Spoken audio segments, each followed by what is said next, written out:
Okay, so are you ready for chapter 10? Hopefully you are enjoying the book. Definitely laid my heart and soul and told everything I could to help people see how your journey can be great. It's going to have its ups and downs and bumps and arguments and problems and trauma and drama, but you'll get through it. Every day always gets better. Just hang in there. So, chapter 10. The foundation for marriage starts before I do. We headed out of Indiana on Interstate 80 East to connect to Interstate 65 South. I'm excited, I said to Kendall. Yeah, it'll be good to get to a hotel in Atlanta and start looking for an apartment, he said with a smile. I reached out and held his hand while I looked out of the window sightseeing. It took us 11 hours to get from Indiana to Marietta, Georgia, to the hotel. We knew we needed to stay a couple of days until we found an apartment. Kendall had to report to NAS Atlanta to work on June 4th, which gave us a week to find an apartment. We hauled all our bags into the room, then we went to get something to eat.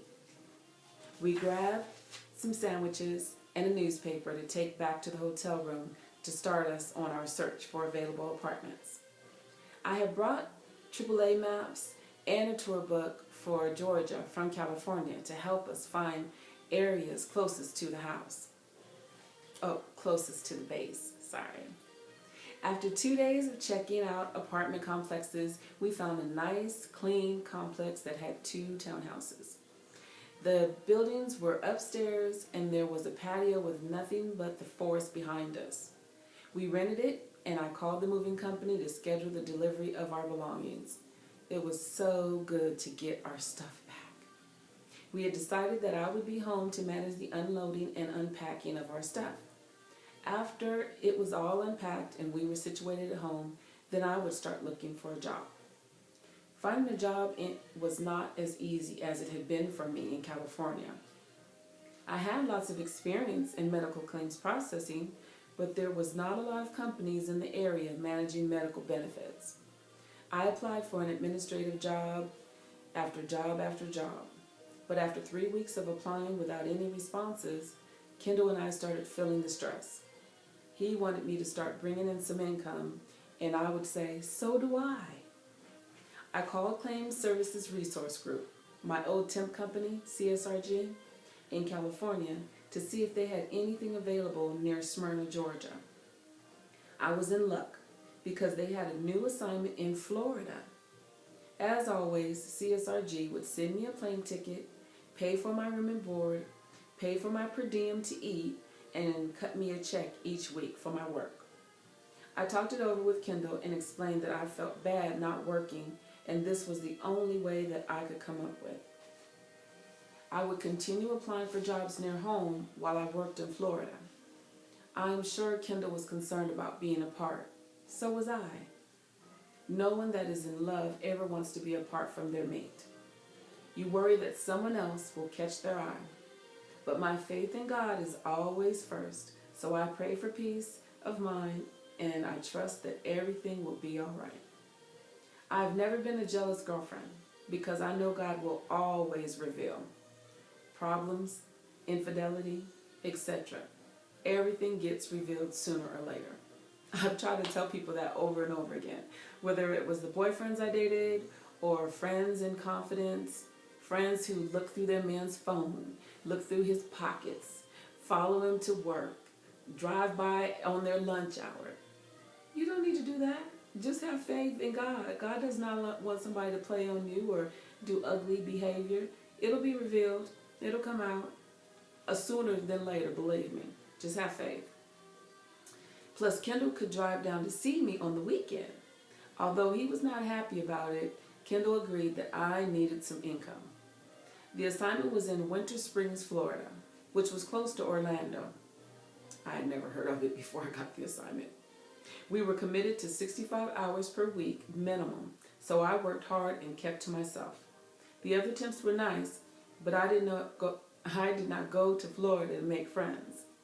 I would call Kendall daily and go to the Bally's Fitness Center down the street. I was so excited when Kendall came down the first time. We went to dinner and drove around on Saturday. On Sunday before he left, we went to a flea market and found some great deals together. We laughed and enjoyed each other's company. Then I sadly waved goodbye while he drove the 7 hours back to Smyrna. Yes, he drove 7 hours each way to come see me. Wonderful. I worked that assignment for a month before it started to take its toll on our relationship. I was worried about Kendall being in Smyrna, hanging with his new friends and fellow Marines at parties without me. Kendall was worried about me working out of state and living at a motel with my coworkers. The last thing Kendall needed to worry about was me getting with some other guy. I was not interested. I missed him so much that I did not even look at other men. I looked through them. Kendall always had to remind me that I was supposed to be sending money home. The money I was making was not just to shop with, but it was to take care of the household. And yes, you already know from previous chapters, I had a problem paying my bills, holding on to money, spending money. So it was very important that he was the money manager, and he had to tell me to bring money to the relationship. Oh no, what was I doing? I felt horrible. Kendall should not have to tell me to send the money home. I knew it was because it was my first job since we started living together, and it just didn't dawn on me, but I could not tell him that. He would think that I was just saying it, but I meant it. I mean, when you get married, or when you're growing up, you hear they get married and the husband's taking care of things. You don't even think about both incomes going together to take care of the household, but that's how it should be. If you start living together before marriage, you're basically living together like you are married, so all of the income should come together. All bills get paid. Both people's debt gets paid off through the income that the family is making together. That's how it should be. Sorry he had to tell me. I felt bad because I didn't want him to think I was just marrying him for his military paycheck, because I wasn't. He graciously accepted my apology and my promise to give him money each payday. When Kendall drove down again, we went to Cape Canaveral. I gave him all the money I had made since we last saw each other. He smiled. "Thank you, this will help," he said. "No, baby, thank you. I should have done it sooner. We never discussed money. I didn't even think about it," I said apologetically. We could see from a distance where the space shuttle launch was located. It was pretty cool. We enjoyed the afternoon together. The 300ZX overheated, so we stopped at a gas station to get it checked out. It was all of the little instances together and walking hand in hand everywhere that made me decide to end the assignment. I missed Kendall. I told him I was going to end the assignment in Florida and see if they had something closer to Smyrna. Kendall agreed and seemed excited that I would be home soon. He drove home on Sunday, and by Friday I was home too. I looked hard and applied diligently for 2 weeks while I was home, but no job offers came to me. CSRG had an assignment for me, but it was in Tuscaloosa, Alabama. Oh my goodness, can a sister get a job where she lives? I was nervous about telling Kendall that I did not have work, but it was once again an out-of-state assignment. I told Kendall about the job, and we had our first argument. I told him I was not happy about it either, but Kendall said he was tired of all of my jobs being 3 weeks away from home and 1 week at home. I asked him if he would rather me not have any money to contribute.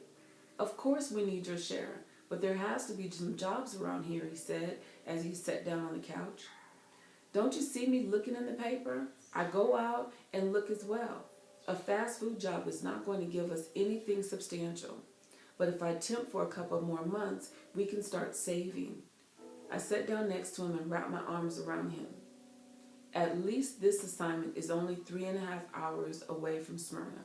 So one weekend I can drive home, then the next weekend you can drive to me." I looked at Kendall to see if he was thinking about it. "Okay, only for a couple of months, right?" Kendall wanted my promise. "Right, and CSRG will give me a rental car to use," I said.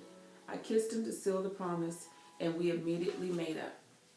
While I worked the temporary claims job in Tuscaloosa, Alabama, I continued to apply for jobs in and around Smyrna. I didn't like being away from home from my handsome fiancé. He told me about the people he met and the barbecues he went to while I was away. I had never been insecure, but I kept thinking that I should have forced him to go to Georgia alone. If he met someone while we were thousands of miles apart, that was different. But if he met someone while I was on assignment, I would be angry. Very angry. I was doing better about giving Kendall money for the household. He drove to Tuscaloosa on my third weekend of the assignment, and we talked about me ending the assignment. I received a job offer in Smyrna, I said with a smile. Kendall smiled big and said, "Finally." I agreed. I will let CSRG know that this will be my last week at work and turn in my rental car when I get back home, I told him. We went to dinner to celebrate. Kendall drove home the next day, and I happily worked the following week. On Friday, the supervisor let me leave a little early. I bid a fond farewell to the people I met in Tuscaloosa, packed up my things, and checked out of the motel. I was excited to get home. When I got home, Kendall was still at work, so I unloaded all of my bags and sat down a while. I called Kendall to let him know that I made it home. I asked him if he would pick me up at the car rental office when he got off work. "I can take it right before you get off. Then I will wait for you to come get me," I said. "That'll work," he said. "I love you. See you soon," I told him. "I love you too," he said. I hung up. The phone rang seconds after I set it down, so I said, "Hello," assuming it was Kendall calling right back. "Hello?" a female's voice said. "Oh, yes, I thought you were someone else. Who's calling?" I asked with a giggle. "Who is this?" the female asked. "This is Carol. Who am I speaking to?" I was getting tired of the female on the other end. "I'm calling for Kenny," the female said. "Well, he is not here. He is at work. Who is this?" I asked as I began to get a queasy feeling in my stomach to go along with the anger that was building. The woman told me her name. I asked, "How do you know him?" She said, "We went on a date." "Oh, really?" "Well, I am his fiancée. I was working out of town." "Are you sure he understood it was a date and not just hanging out?" I asked her, hoping that there was some misunderstanding. "Well, we held hands at the movie, and he kissed me goodbye when I was getting in my car," she said, as though she, too, was getting angry.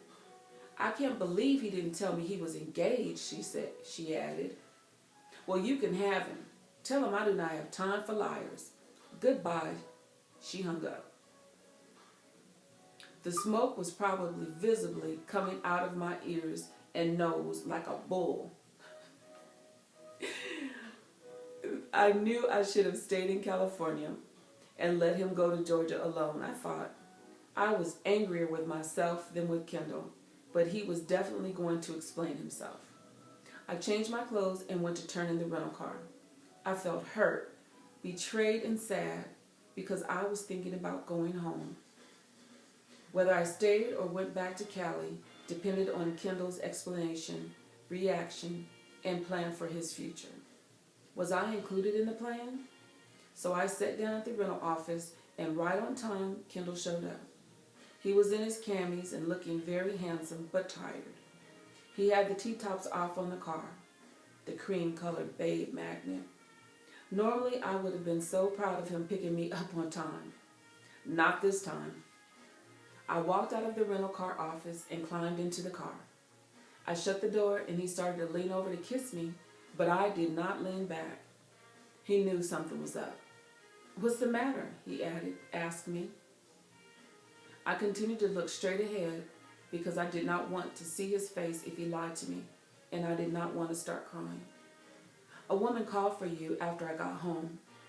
She said you went on a date." "A date?" I screamed at him. "Why didn't you tell me we were dating others? A ring on my finger means we do not date." I held up my hand for him to see the adorable diamond ring he had given me. You have not been here. I have been bored and wanted some company. Company? I screeched, not allowing him to finish his sentence. He pulled into our apartment complex, and I was feeling claustrophobic, even though I was not closed in. I told you I should not have come out here to Georgia. I gave up a great job, moved away from my family and my home state of California to be with you. I was not here because we needed my income and I couldn't find a job here in Atlanta. I might as well go home, I said as he pulled up to the townhouse. Calm down, he said. Oh boy, a man should never say that to a woman who was about to blow her top. Don't say calm down. Listen to me, guys. Don't say calm down. I got out of the car before he turned off the engine and I said, you calm down. I slammed the door and started walking. Not to the apartment door, but down the driveway of the complex. I just needed to clear my head. It was spinning. I wanted to throw up.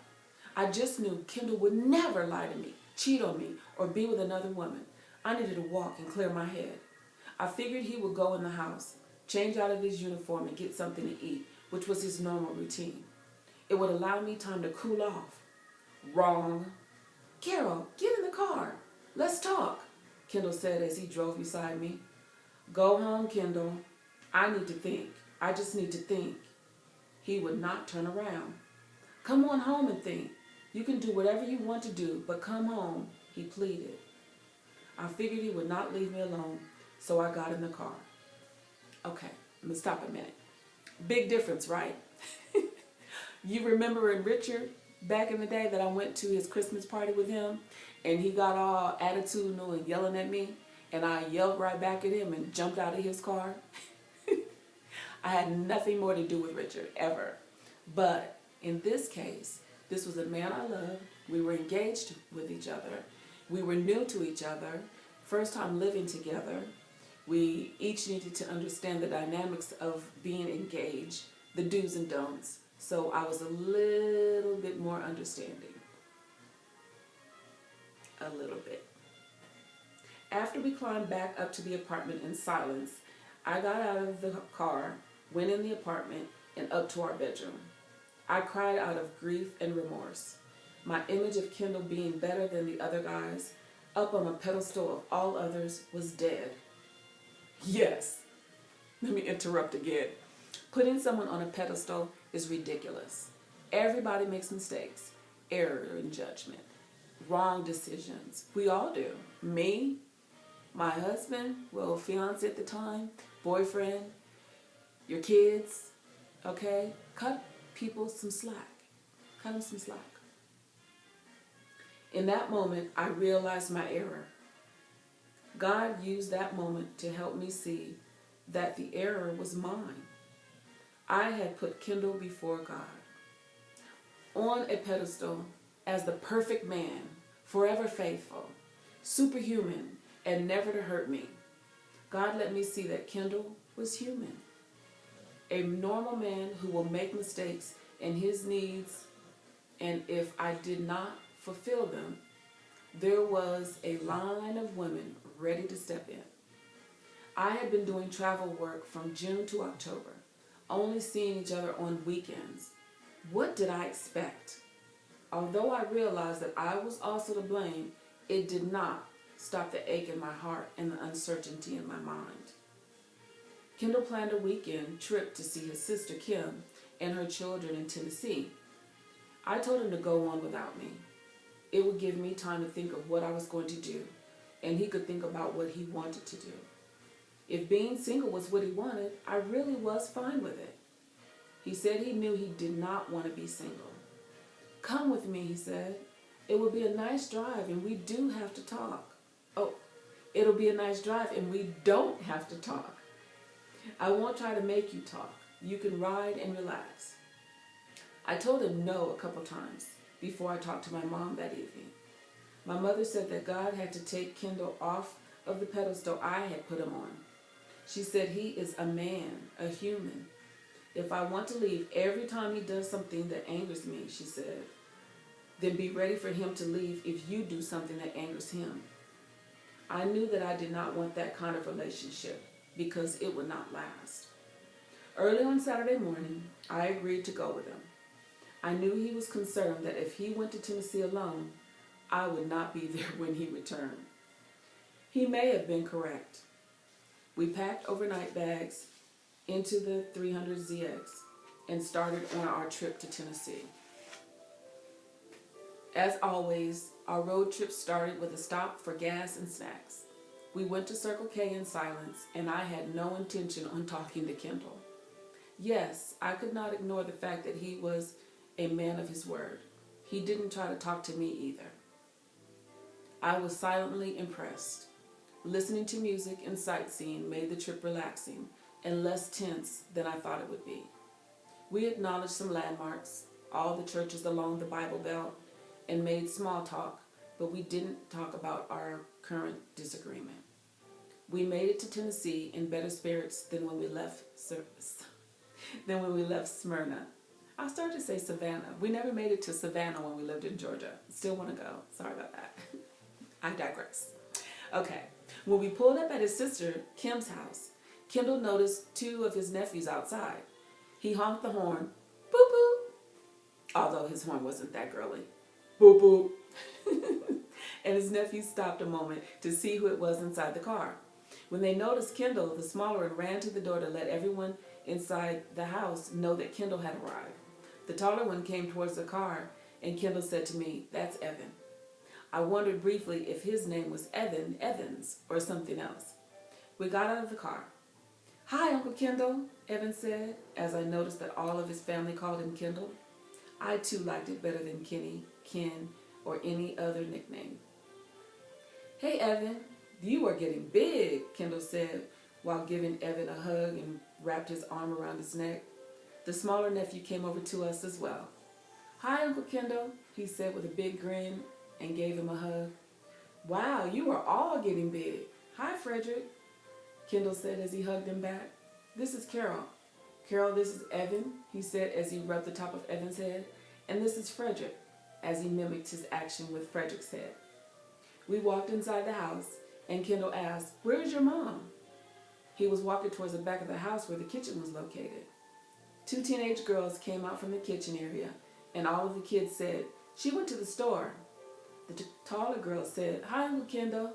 She said to tell you she'll be right back." Kendall said, "Okay. Hi, Stephanie. You are almost as tall as me." He was joking since she was a couple inches shorter than me, and I'm only 5'8". "Hi, Deidre," he said. "Hi, Uncle Kendall," she said with a shy smile. He introduced me to the girls as well. I said hello to them. We all sat down in the living room so that Kendall could get caught up on their lives on the lives of his nieces and nephews. Kendall had one more niece that was not in Tennessee. Kim's oldest daughter, Christina, we call her Chris, was in Indiana, but I did not meet her. They talked, and I listened and chuckled when someone said something funny. Kim came home about 30 minutes after we arrived. She stepped in the door with a big smile. "Hi! I knew that was your sports car outside, Kendall." "Hello," she said to me. "Hi," I said, matching her smile. "Go get the groceries out of the car," she said to her children. They did not waste time. They all got up and did as she said. I was going to make dinner, but they need me at my job right quick. "Kendall, can you come ride with me?" she said. She looked at me and said, "Do you mind? It will give us time to catch up." What was I going to say?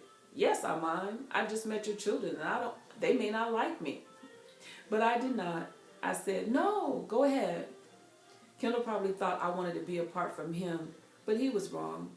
He was wise to bring me along. The trip and seeing him around his family was reminding me why I loved him and wanted to be his wife.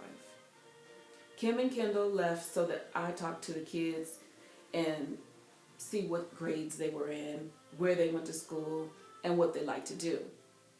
They were in elementary school and junior high school. They went to schools nearby, and Deirdre and Frederick liked school. Stephanie and Evan said it was okay. Frederick was the youngest, then Evan, Deidre, Stephanie and Chris, who was in high school in Indiana. We talked, went outside and played jump rope, went back inside and watched television. Right quick turned out to take 1.5 hours. When they came back, they had pizzas, so everyone helped them carry the food in. Kim told the kids to go ahead and eat. She looked at me, and I thought she was going to ask if I was hungry. But she said, "Come outside so we could talk." Excuse me. I said, "Okay." Surprised that she wanted to talk to me while Kendall was in the kitchen helping the kids make their plates, I got up and followed her outside. "I am sorry it took so long for us to come back. I needed to talk to Kendall about some things going on in my life. Kendall also talked to me about you guys. He is worried that you want to go back home," she said as she looked at me to reply. "Yesterday, I did want to give up and go home.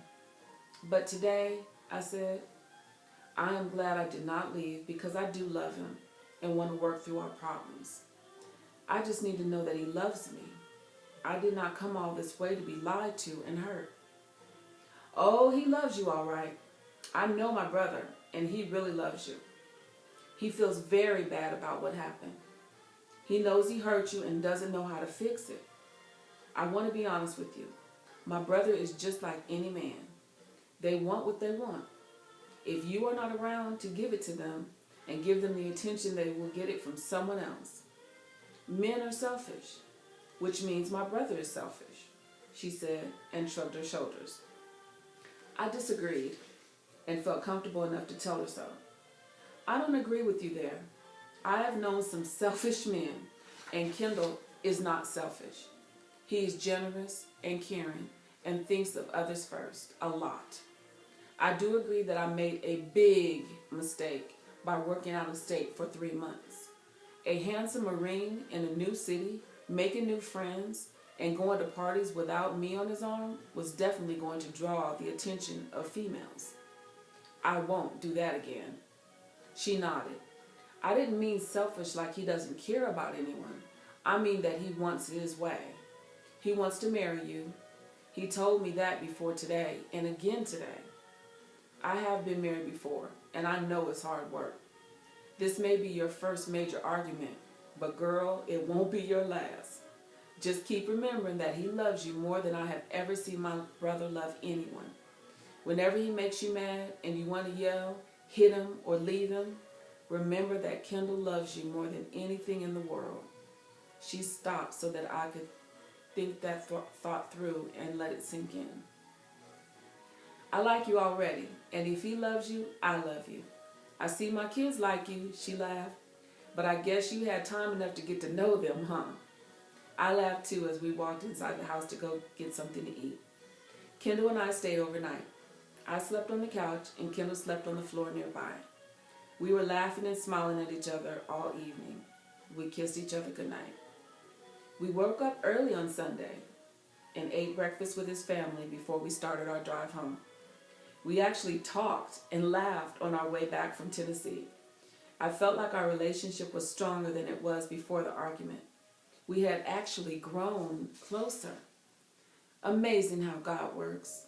Although I can't say that I was happy Kendall went on a date, I know that because of the date and its aftermath, that stones of strength, resilience, value of communication, pride of heritage, and various levels of love were laid on my path that weekend.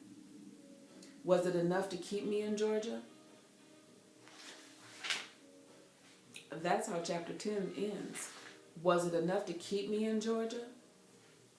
I guess you'll need to listen to chapter 11, right? Okay, so chapter 10's album page is right here. And that's pictures of the Evans family love with his grandmother and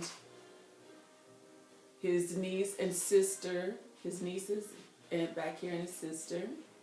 And the kids when we went and played in the snow, and his great uncle here with his dad, and then us when we went on a trip, the family. Everybody's always very, very loving, very caring.